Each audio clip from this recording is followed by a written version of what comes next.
Gentlemen, welcome back to Mids from the middle of the Midwest Civil War. Continuing on this topic, which is on everyone's mind, Civil War II. This time, it's female. On the last segment, we laid out our position that this Civil War, whether it's real or fake, is going to be a battle between the woke ideology, which is women and their simps on the left, and men generally on the right. Obviously, there's a little more nuance than that, but those are the dominant forces on either side. We also established that, as usual, women will not actively participate, at least not if it's a hot civil war.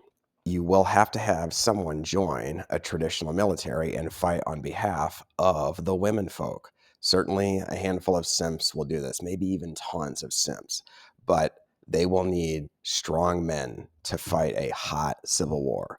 The kind of men who pretty much left the left and drifted to the right over the last 20 years or so, perhaps longer.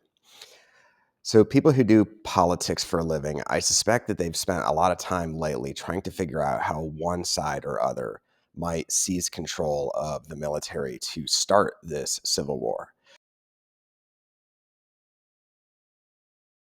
Trump sends the National Guard to DC because they have a terrible crime problem. The National Guard's there to restore safety. This expands to other cities. He'll send the National Guard to a lot of these other places where crime is terrible.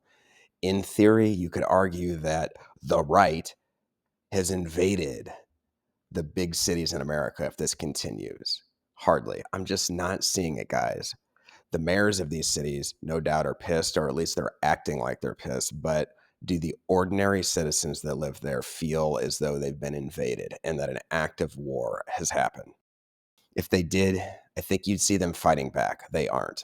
They aren't even rioting. Come on, guys, what's with you? If this is the extent of it, I'm extremely skeptical that the right has invaded the left and declared civil war by using the National Guard to clean up crime in big cities. So the Republicans have all of the power and they don't seem to be using it to start a civil war. But what if the Democrats regain power? Makes sense. You could theoretically see them do something like invade Texas. And if the reasons are dubious, you'd probably see a lot of gun-owning Texas citizens looking to fight back. And if this happens, you'd have a legitimate standoff. This is the only scenario where I could see women, the woke ideology, feasibly start a hot civil war.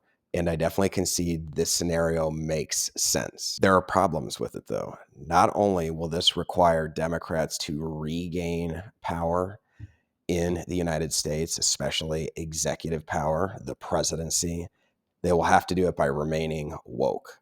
I am still skeptical. We have a recent example of this that some people may have forgotten. When Joe Biden was president, he occupied that role as mostly a figurehead.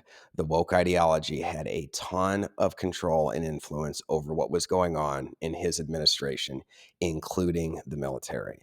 This was perhaps the best recent example of what happens when women take over the military. What'd they do? They did everything they could to weaken it by filling it with feminine people and feminine policies. Ladies, why did you do this? The answer to all your questions is hypergamy. Today's little mini lesson in hypergamy. Women always give the job of violence to men. A military is a violence machine. When women take control over such a machine, they have two choices: castrate or abdicate.